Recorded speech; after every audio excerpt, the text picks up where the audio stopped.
Yes, professor Roni K Baby, Hindenburg അതിൻ്റെ പ്രവർത്തനം അവസാനിപ്പിക്കുന്നു എന്ന് ആൻഡേഴ്സൺ പറഞ്ഞിട്ടുണ്ട്. ഹിൻഡൻബർഗിൻ്റെ റിപ്പോർട്ടുകൾ ഏറ്റവും കൂടുതൽ തവണ ഉയർത്തിക്കാട്ടിയത് നിങ്ങളുടെ നേതാവാണ്, പ്രതിപക്ഷ നേതാവ് രാഹുൽ ആണ്. ഈ അടച്ച പൂട്ടലിനെ എങ്ങനെ നോക്കിക്കാണുന്നു? അവരുടെ ദൗത്യം അവസാനിച്ചു എന്നാണ് പറയുന്നത്. എന്തായിരിക്കാം അവരുടെ ദൗത്യം? കോൺഗ്രസ് ഈ ഒരു പ്രഖ്യാപനത്തെ എങ്ങനെയാണ് നോക്കിക്കാണുന്നത്? ഞാൻ ഇവിടെ നടന്ന ചർച്ചകളൊക്കെ വളരെ ശ്രദ്ധയോടെ കേൾക്കുകയായിരുന്നു.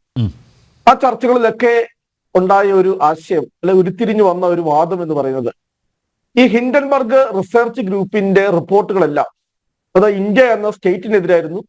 കോൺഗ്രസ് ആ റിപ്പോർട്ടുകളെല്ലാം ആയുധമാക്കിക്കൊണ്ട് ഇന്ത്യ എന്ന രാഷ്ട്രത്തിനെതിരെ കോൺഗ്രസ് പോരാടി.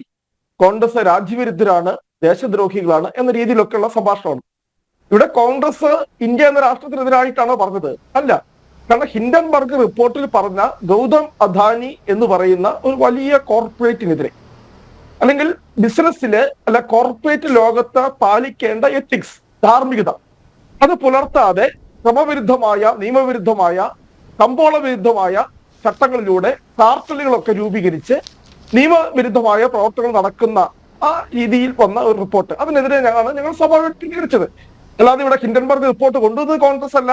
ഇവിടെ ഇന്ത്യയിലെ ഹിൻഡൻബർഗ് റിപ്പോർട്ടിന് ശേഷം അദാനി ഗ്രൂപ്പുകളുടെ ഓഹരി കമ്പോളം, ഓഹരി വില ഇടിഞ്ഞപ്പോൾ ഈ രാജ്യത്ത് കമ്പോളങ്ങൾ ഇടിഞ്ഞ് ഈ രാജ്യത്ത് ലക്ഷക്കണക്കിന് ആളുകൾക്ക് കോടിക്കണക്കിന് രൂപ നഷ്ടപ്പെട്ടത് അത് പിന്നെ ഇവിടെ കൊണ്ടുവന്നത് കോൺഗ്രസ് അല്ല.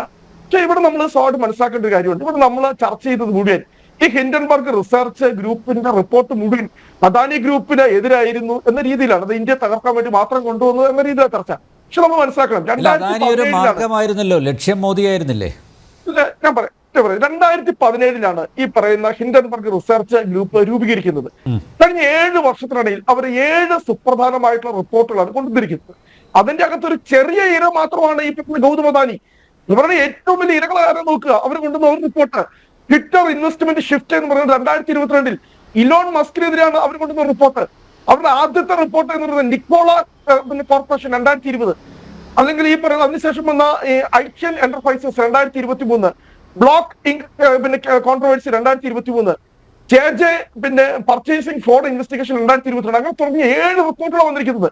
ഞാൻ ഒറ്റ കാര്യോട് ചൂണ്ടിക്കാണിക്കാൻ വേണ്ടി ആയിക്കോട്ടെ, ഈ 7 റിപ്പോർട്ടുകളിൽ ഏതെങ്കിലും ഒരെണ്ണം തെറ്റായിരുന്നു, അല്ലെങ്കിൽ ഹിൻഡൻബർഗ് റിസർച്ച് ഗ്രൂപ്പ് കൊണ്ടുവന്ന 7 റിപ്പോർട്ടുകളിൽ ഏതെങ്കിലും ഒന്ന് തെറ്റായിരുന്നു എന്ന് ഈ ലോകത്തെ ഏതെങ്കിലും അല്ലെങ്കിൽ ഈ പറയുന്ന അമേരിക്കയിലുള്ള നമുക്കറിയാം കുറെയൊക്കെ ആധികാരികമാണെന്ന് എങ്ങനെ സ്ഥാപിക്കാൻ സാധിക്കും?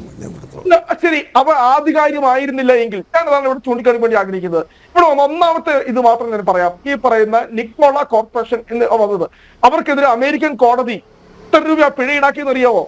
125 മില്യൺ US ഡോളറാണ് 2021 പിഴ ഈടാക്കിയത്.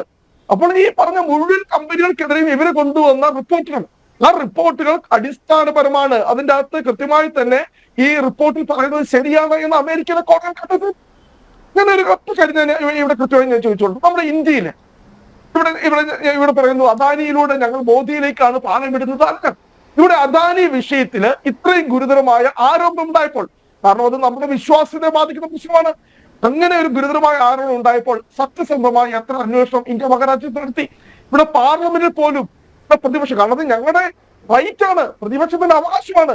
കാരണം ഈ രാജ്യത്തിന്റെ സമ്പദ് വ്യവസ്ഥയെ സംബന്ധിച്ച്, അല്ലെങ്കിൽ ഇത്രയും ഒരു ലോക കോർപ്പറേറ്റായി മാറി അദാനിക്കെതിരെ ഇത്രയും വലിയൊരു വിമർശനം ഉണ്ടായപ്പോൾ സ്വാഭാവികമായും ഇന്ത്യ ഗവൺമെന്റ് അതിനോട് പ്രതികരിക്കണം.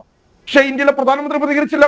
പ്രധാനമന്ത്രി പ്രതികരിക്കുന്ന മറ്റ് സെബി പോലെയുള്ള ഇവിടുത്തെ ഉത്തരവാദിത്തപ്പെട്ട അന്വേഷണ ഏജൻസികൾ 2 വർഷമായി സുപ്രീം കോടതി സെബിയോട് പറഞ്ഞിട്ട് ഈ ആരോപണങ്ങളെ കുറിച്ച് കൃത്യമായ റിപ്പോർട്ട് 2 മാസത്തിനകം സുപ്രീം കോടതിയിൽ ഹാജരാക്കുവാൻ വേണ്ടി സെബിയോട് പറഞ്ഞിട്ട് 2 വർഷമായി.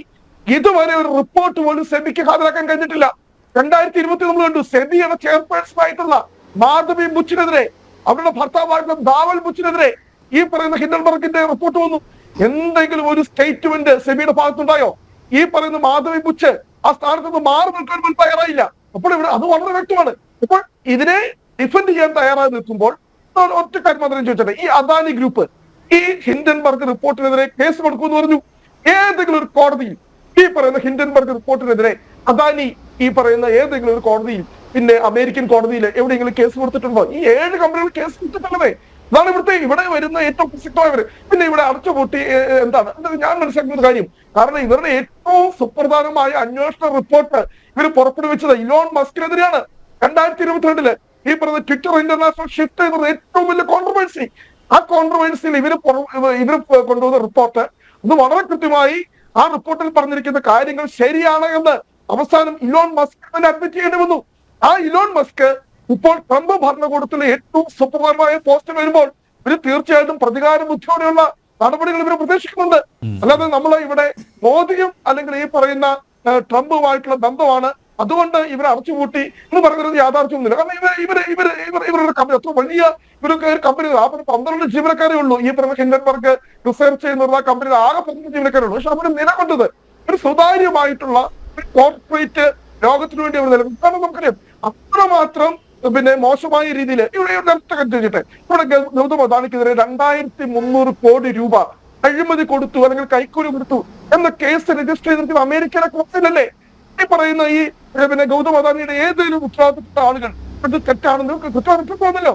ആന്ധ്രാപ്രദേശിൽ മാത്രം 1200 കോടി രൂപ കൈക്കൂലി കൊടുത്തു. ഇന്ത്യൻ എമ്പാടും അദാനി ഗ്രൂപ്പിന്റെ വൈദ്യുതി വാങ്ങുന്നതിന് വേണ്ടി ഇന്ത്യയിലെ സംസ്ഥാന ഗവൺമെന്റുകൾക്ക് 2300 കോടി രൂപ കൈക്കൂലിയായി അദാനി ഗ്രൂപ്പ് നൽകി എന്ന റിപ്പോർട്ട് വന്നിട്ട് അതിനെ നിരാകരിച്ചുകൊണ്ട് അങ്ങനെ അല്ല എന്നുള്ള ഏതെങ്കിലും ഒരു സ്റ്റേറ്റ്മെന്റോ അല്ലെങ്കിൽ കൃത്യമായി വിശ്വസനീയമായിട്ടുള്ള, അല്ലാതെ ഈ ആരോപണങ്ങൾ രാഷ്ട്രീയ പ്രേതമാണ് എന്ന് പറഞ്ഞ് തള്ളിക്കളയുന്നതല്ല, വിശ്വസനീയമായിട്ട് ഈ ആരോപണങ്ങൾ ബേസ്ലെസ് ആണ് എന്ന് പറഞ്ഞ ഒരു റിയാക്ഷനും ചോദിച്ചട്ടെ. ഇന്ത്യയുടെ ക്രെഡിബിലിറ്റിയുമായി ബന്ധപ്പെട്ട് ഇപ്പം പറഞ്ഞ രാഷ്ട്രം പറഞ്ഞതുകൊണ്ട്, സ്റ്റേറ്റ് എന്ന് പറഞ്ഞതുകൊണ്ട് നമ്മുടെ ക്രെഡിബിലിറ്റിയെ ബാധിക്കുന്ന ഒരു ആരോപണം വന്നപ്പോൾ നമ്മൾ എന്തുകൊണ്ട് ഒരു JPC അന്വേഷണം നമ്മളിവിടെ പല കാര്യങ്ങൾ പറഞ്ഞല്ലോ. കോൺഗ്രസ് ഭരിച്ച കാലത്ത് ബോഫേഴ്സ് കേസ് ഉണ്ടായി, നമ്മൾ ഒരു മടിയും കൂടെ JPC അന്വേഷണം പ്രഖ്യാപിച്ചു. ജോർജ് പെട്രോൾ ആരോപണം ഉണ്ടായി, ഒരു മടിയുമില്ലാതെ നമ്മൾ JPC അന്വേഷണം പ്രഖ്യാപിച്ചു. പക്ഷെ പാർലമെന്റിൽ എത്ര ദിവസം സ്തംഭിച്ചു. ശ്രീ രാഹുൽ ഗാന്ധി ഇപ്പോൾ ഡിസ്ക്വാളിഫൈ ചെയ്തു. ആ ഘട്ടത്തില് അദ്ദേഹത്തെ പിന്നെ 2 വർഷത്തേക്ക് നമ്മൾ ഗുജറാത്തിലെ കോടതി. കാരണം എന്താ, രാഹുൽ ഗാന്ധി ഒറ്റ ചോദ്യം ചോദിച്ചു പാർലമെന്റിൽ, എന്തിനാണ് ഗൗതം അദാനിയെ ഇത്രമാത്രം സംരക്ഷിക്കുന്നത്? എന്തുകൊണ്ട് ഗൗതം അദാനിക്കെതിരെ അന്വേഷണം നടക്കുന്നില്ല?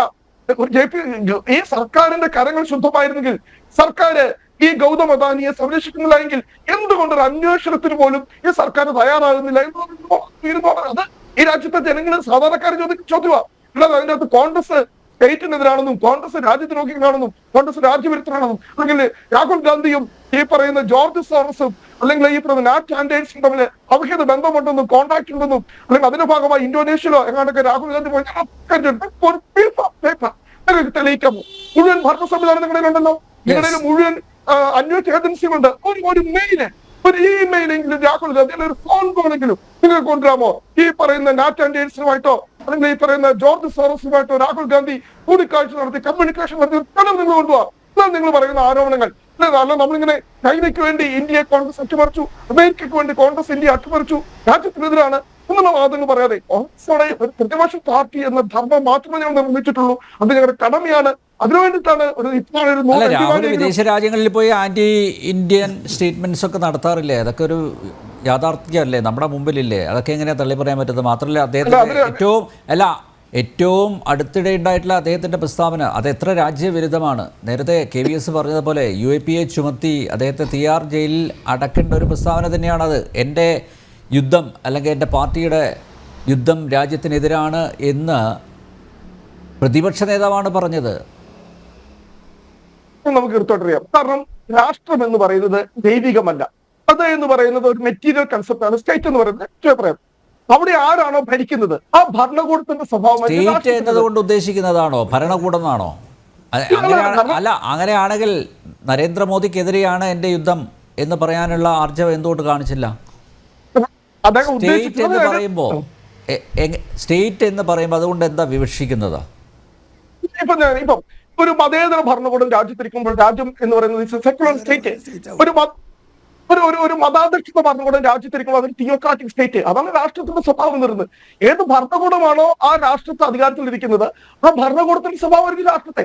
അല്ല നമ്മളതിനെ ഒരു വിമർശനമായിട്ട് കൊണ്ടുവരുമ്പോൾ അല്ലെങ്കിൽ ഭരണകൂടം ഇതിനെ നമ്മൾ അത് ഇന്ത്യ രാഷ്ട്രത്തിനെതിരാണ് എന്നൊക്കെ വിമർശിക്കുന്നതിന്റെ അകത്ത് പിന്നെ വലിയ അർത്ഥം. കാരണം നമ്മളതിനകത്ത് ഒരു അക്കാഡമിക് പെർസ്പെക്റ്റീവ് ഉണ്ട്. രാഹുൽ ഗാന്ധി എന്ന് പറയുന്നത് വളരെ നല്ല കൃത്യമായിട്ട് പിന്നെ രാഷ്ട്രീയ വിദ്യാഭ്യാസമുള്ള ആളാണ്. അതിന് കൃത്യമായിട്ടുള്ള ഒരു പിന്നെ ഒരു ഐഡിയോളജിക്കൽ ഒരു അക്കാഡമിക് ലെവലിൽ ഒരു കാര്യം പറയുമ്പോൾ അദ്ദേഹം രാജ്യവിരുദ്ധമാണ്, രാജ്യദ്രോഹിയാണ് എന്നൊക്കെ ചിത്രീകരിക്കുന്നത് ഒരു രാഷ്ട്രീയമാണ് എന്ന് മാത്രമേ എനിക്ക് അതിനകത്ത് പറയാനുള്ളൂ. അദ്ദേഹം എന്താണ് നമ്മൾ ഉദ്ദേശിക്കുന്നത്, അതാണ് നമുക്ക് ശക്തമായ കാര്യം എന്ന് എന്താണ് അദ്ദേഹം അതിനകത്തോട് ഉദ്ദേശിക്കുന്നത് എന്നതിന്റെ കണ്ടിലാണ് പ്രധാനപ്പെട്ടത്. ഓക്കെ.